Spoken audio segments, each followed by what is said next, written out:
Seja bem-vindo ao canal Ensinar com Dedicação. Olá, sejam muito bem-vindos ao nosso Guia da Lição número 1. E o tema, gente, é um dos pilares da nossa fé, o mistério da Santíssima Trindade. O nosso objetivo aqui é bem simples, é fazer com que cada professor, cada professora se sinta totalmente seguro para ensinar essa verdade tão profunda, mas com muita clareza e, principalmente, com muita confiança. A paz do Senhor, professores e professoras, que alegria ter vocês aqui de novo no canal Ensinar com Dedicação. Esse é o nosso cantinho semanal para a gente se preparar junto para a escola dominical. Olha, a pergunta que todo mundo se faz quando pega essa lição é essa aqui, né? Como é que eu vou ensinar um mistério tão grande como a Trindade de um jeito que a minha classe não só entenda, mas que toque o coração deles? É um desafio e tanto, eu sei, mas é por isso que a gente está aqui, para encarar isso juntos. Mas fiquem tranquilos. A proposta do nosso encontro hoje é exatamente essa. Nós vamos juntos traçar um caminho seguro para ministrar essa aula, buscando confiança, clareza e, o mais importante de tudo, a direção indispensável do Espírito Santo. E por falar nele, vamos começar pelo fundamento de tudo.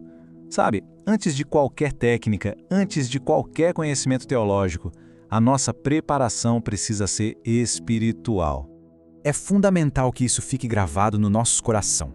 O ponto de partida é a nossa total dependência do Espírito Santo. A melhor didática, sabe? Os slides mais bonitos, a explicação mais eloquente, nada disso tem valor real sem a unção dele.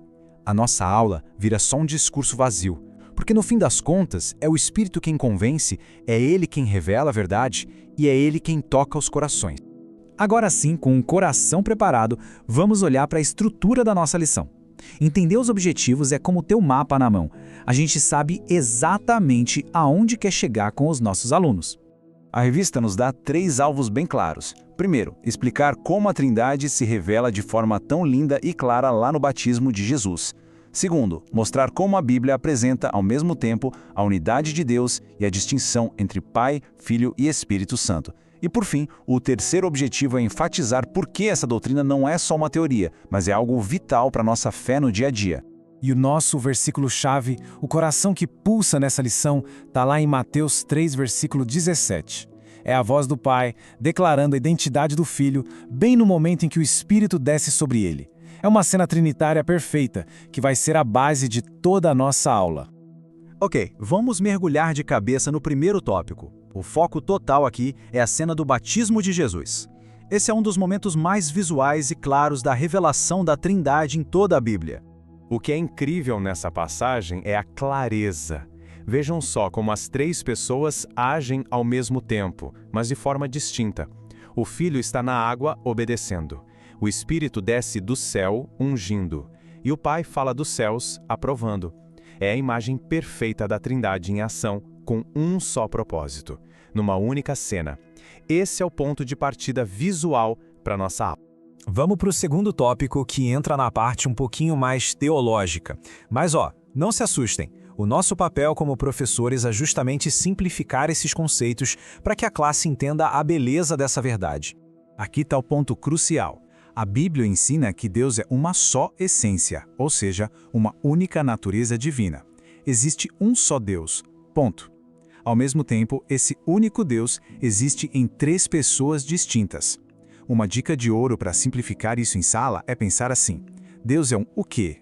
Uma essência divina, e 3 quens, 3 pessoas distintas. Um em essência, 3 em pessoas. E para mostrar que essa ideia não é uma invenção do Novo Testamento, a gente pode usar esse exemplo poderosíssimo lá de Gênesis.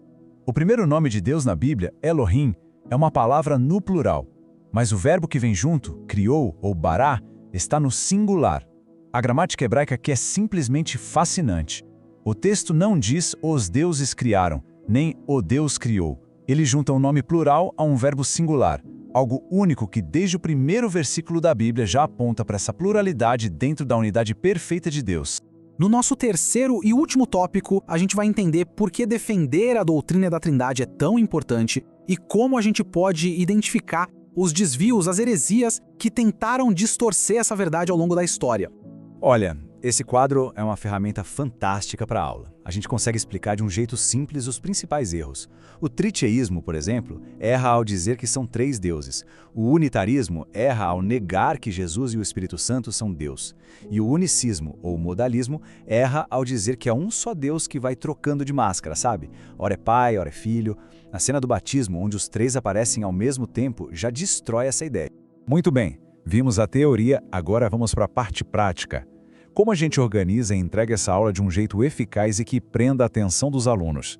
Aqui está um roteiro simples e poderoso em 4 passos. Primeiro, comece com uma pergunta que desperte a curiosidade. Segundo, faça a leitura do texto principal em voz alta, envolvendo todo mundo. Terceiro, explique os 3 tópicos que a gente viu, sempre com clareza e simplicidade. E para fechar com chave de ouro, o 4º passo, termine com uma aplicação prática, usando a pergunta de reflexão que a gente vai ver já. E aqui vão umas dicas rápidas. Para começar a aula, a própria revista sugere usar a analogia de uma equipe que trabalha em perfeita harmonia. Para manter a atenção, depois da leitura do texto, peça para a classe apontar onde está o pai aqui, e o filho, e o espírito. E um alerta muito importante.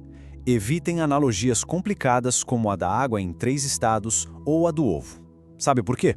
Porque todas elas, se levadas ao extremo, acabam caindo em alguma heresia. O mais seguro é se apegar ao que a Bíblia revela. Essa é a pergunta de aplicação para fechar a aula. Ela tira a doutrina lá do campo da teoria e traz para a nossa vida. Pensa bem, se o nosso Deus é um Deus de unidade e cooperação perfeita, como é que isso deve se manifestar nos nossos relacionamentos na igreja, a começar pela nossa própria classe? É uma reflexão muito poderosa. E essa frase do comentarista da lição resume tudo de forma brilhante. A gente não estuda a Trindade por mera curiosidade, a gente estuda porque este é o Deus que nos salvou. O Evangelho é uma obra da Trindade. O Pai planejou, o Filho executou na cruz e o Espírito Santo aplica essa salvação no nosso coração. E para a gente encerrar nosso preparo de hoje, eu quero deixar uma palavra de ânimo para cada professor e professora que está aqui com a gente. Lembrem-se sempre disso. Com este preparo e, acima de tudo, com a dependência do Espírito, cada um de vocês está mais do que equipado para ensinar essa verdade gloriosa. Nosso ensino não se baseia na nossa própria sabedoria, mas na capacitação que vem dele. A nossa missão é ensinar com amor, com paixão e com toda a clareza possível. Que tempo precioso que a gente passou junto. Eu espero que todo mundo esteja se sentindo mais preparado. E a nossa jornada continua, viu? Na próxima semana, vamos mergulhar na lição 2. Eu conto com a presença de cada um para a gente continuar crescendo e aprendendo junto. Que Deus abençoe ricamente a sua preparação e a sua aula.